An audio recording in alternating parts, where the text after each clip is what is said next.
উনি কোরআনের দোহাই দিচ্ছেন। এই কথাগুলো কোরআনে থাকার পরেও ওনারা কেন মানছেন যে আদম আলাইহিস সালাম ৬০ হাত লম্বা?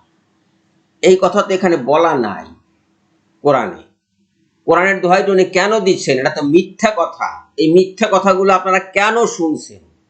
আমি তো এটা বুঝতে পারছি না। মাওলানা মোজাম্মেল হক হযরত আদম আলাইহিস সালাম সম্পর্কে নিজের মন গড়া কথা বলছেন। প্রায় সবই মিথ্যা কথা। কারণ ওনার কথাগুলো কোরআনেও নেই, হাদিসেও নেই। অথচ উনি বারবার বলছেন যে এগুলো সবই কোরআনে আছে। হাদিসে আছে আদম আলাইহিস সালাম ৬০ হাত লম্বা। আমাদের ছোট বড় সবাই জানে আদম আলাইহিস সালাম ৬০ হাত লম্বা। আমরাও ছোটকালে শুনছি আদম আলাইহিস সালাম ৬০ হাত লম্বা। আদম আলাইহিস সালাম একটা গুনাহ করিয়া ৩৭ বছর কাঁদছে। এসব ছোটকালে আমরাও শুনছি, আমাদের মুখে। ছোটবেলায় শুনেছেন, এখন শুনতে দোষ কি? আদম আলাইহিস সালাম ৬০ হাত লম্বা হলেও অসুবিধা নেই, ৫ হাত লম্বা হলেও অসুবিধা নেই, ২ হাত লম্বা হলেও অসুবিধা নেই। তার জন্য সৃষ্টিকুলের কোনো কিছু বরবাদ হয়ে যাবে না। এবং কেউ যদি আদম আলাইহিস সালামের ব্যাপারে ৬০ হাত লম্বা এই কথাটা মেনে নেয়, তাহলে তার ঈমান হানি হবে না, বরং ওই ব্যক্তির ঈমান হানি হবে যে হাদিসকে অস্বীকার করবে। এই হাদিসটি সহি কি জাল এটা নির্ধারণ করলো কি? মাওলানা মোজাম্মেল হক সাহেব।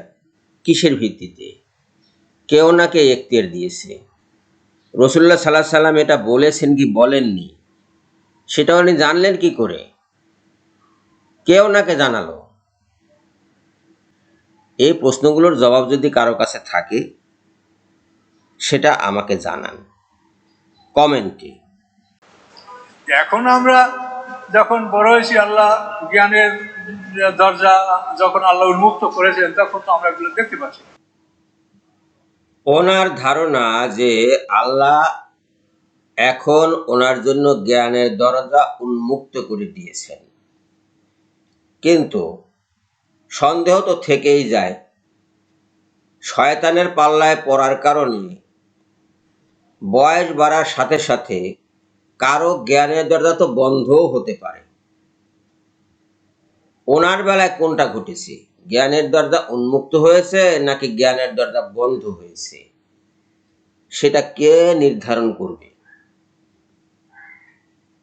উনি আল্লাহর ক্ষমতায় বিশ্বাস করেন না। যদি করতেন তাহলে আদম আলাইহিস সালামের ৬০ হাত হওয়ার ব্যাপারে ওনার এত সন্দেহ থাকতো না। এটা তো আল্লাহর পক্ষে কোনো কঠিন ব্যাপার নয়, অত্যন্ত সহজ একটা বিষয়। ওনার এটা নিয়ে এত কথা বলার দরকারটা কি? সন্দেহ যদি হয় চুপ থাকলেই তো পারেন। কাবা ঘর আল্লাহ ফেরেশতার দ্বারা নির্মাণ করেছে কোরআনে, নাস। একটা মানুষ যদি হয় ৬০ হাত, আর সেই মানুষটার ইবাদতের ঘর কি ২০/১২ হতে পারে? কাবা ঘর তো ২০/১২ ফেরেশতাদের ভিড়। এটা তো কেউ নাড়াতে পারে না। ওটার উপরেই যতবার হয়েছে ওইটার উপরে নির্মাণ হয়েছে। তাহলে ২০/১২ ঘরের সামনে একটা ৬০ হাত মানুষ নামাজ পড়ে কেমনি?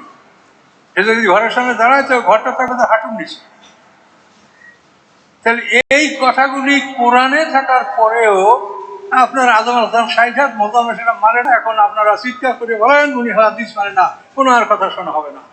উনি কোরআনের দোহাই দিয়ে কথা বলছেন এবং সূরা আল ইমরানের ৯৬ নম্বর আয়াতটি উনি উল্লেখ করেছেন এবং বলছেন যে ফেরেশতার দ্বারা আল্লাহ পাক কাবা ঘর নির্মাণ করেছেন এবং কাবা ঘরের আকৃতি হলো ২২/১২ ফুট।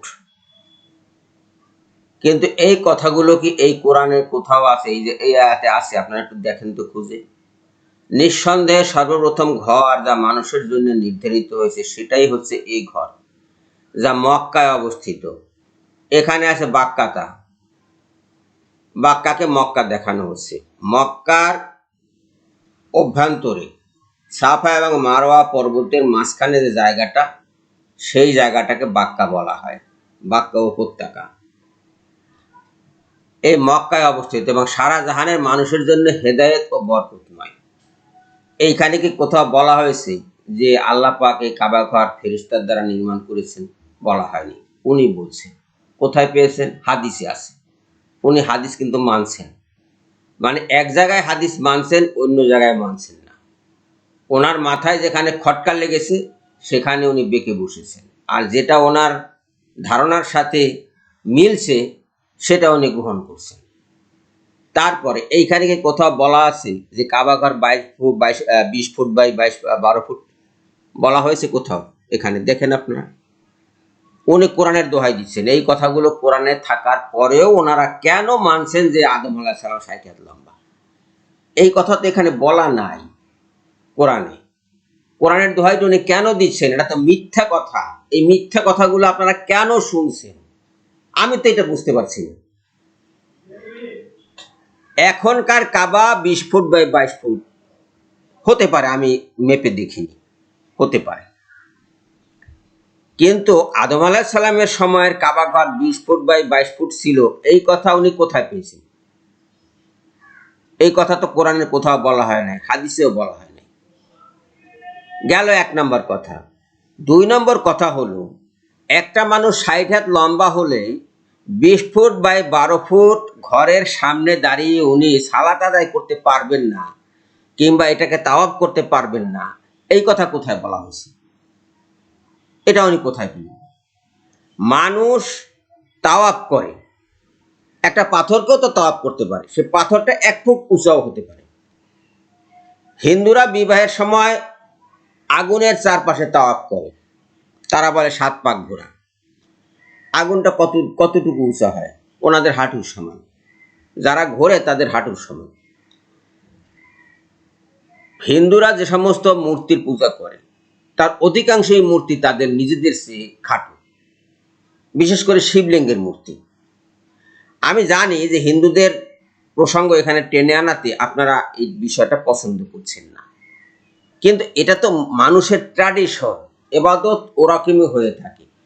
এবাদত যার করা হয় অথবা যার সামনে করা হয়, যে বস্তুটিকে কিবলা করা হয়, সেই বস্তুটি যে মানুষের চাইতে উঁচু হতে হবে, ইবাদতকারীর চাইতে যে উঁচু হতে হবে, এই ধারণাটা ওনাকে কে দিল? এই ধারণাটাও তো উদ্ভট ধারণা। এটা কোরআনে কোথাও বলা হয়নি যে আদম আলাইহিস সালামের চাইতে উঁচু ছিল কাবা ঘর, অথবা আদম আলাইহিস সালামের সমান ছিল কাবা ঘর। এই কথা কোরআনের কোথাও বলা হয়নি। আপনারা যদি খুঁজে বের করতে পারেন, কেউ বের করে আমাকে একটু দেখান। পারবেন না কথা বের করতে কোথাও থেকে। কাবা ঘর, আদম আলাইহিস সালামের সময়ের কাবা ঘর বিলুপ্ত হয়ে গেছে। নূহ নবীর বন্যার সময়ে কাবা ঘরকে আল্লাহ পাক তুলে নিয়েছেন এবং তার বাইরের অবকাঠামো ধ্বংস করে দিয়েছেন। হযরত ইব্রাহিম আলাইহিস সালাম যেখানে কাবা ঘর নির্মাণ করেছেন সেখানে একটা মাটির স্তূপ ছিল মাত্র, কোনো ঘর ছিল না সেখানে। তার উপরে তিনি কাবা ঘর নির্মাণ করেছেন। সেই কাবার আকৃতি কি রকম ছিল আজ আমরা তা জানি না, কারণ এই কাবার আকৃতি পরবর্তীকালে পরিবর্তিত হয়েছে। এখন যদি 20 ফুট বাই 12 ফুট হয়ও, সেই কাবাই যে হযরত আদম আলাইহিস সালামের সময় ছিল, এটা ওনাকে কে বলে দিয়েছে? উনি নিজে বিভ্রান্ত হয়েছেন, অন্যদেরকে বিভ্রান্ত করছেন এবং বলছেন যে ওনার জ্ঞানের দরজা আল্লাহ খুলে দিয়েছেন। মানুষকে যখন শয়তান পায়, শয়তান যখন তার কাঁধে চড়ে বসে, তখন এরকমই উদ্ভট ধারণা কাজ করে তার ভিতরে। কোরআনের দোহাই দিচ্ছে অথচ কোরআনের জিনিসটা নাই। তার মানে মিথ্যা বলছেন উনি, কোরআনের নামে মিথ্যা বলছেন। এর কথা কি শোনা যায়? শোনা যায় না। যাদের মাথায় একটু বুদ্ধিশুদ্ধি আছে তাড়াতাড়ি সরে পড়ুন, তওবা পড়ুন। এই লোকের কথা শোনা এখনই বন্ধ করুন। সবাইকে ধন্যবাদ জানিয়ে আমি বিদায় নিচ্ছি। আল্লাহ হাফেজ।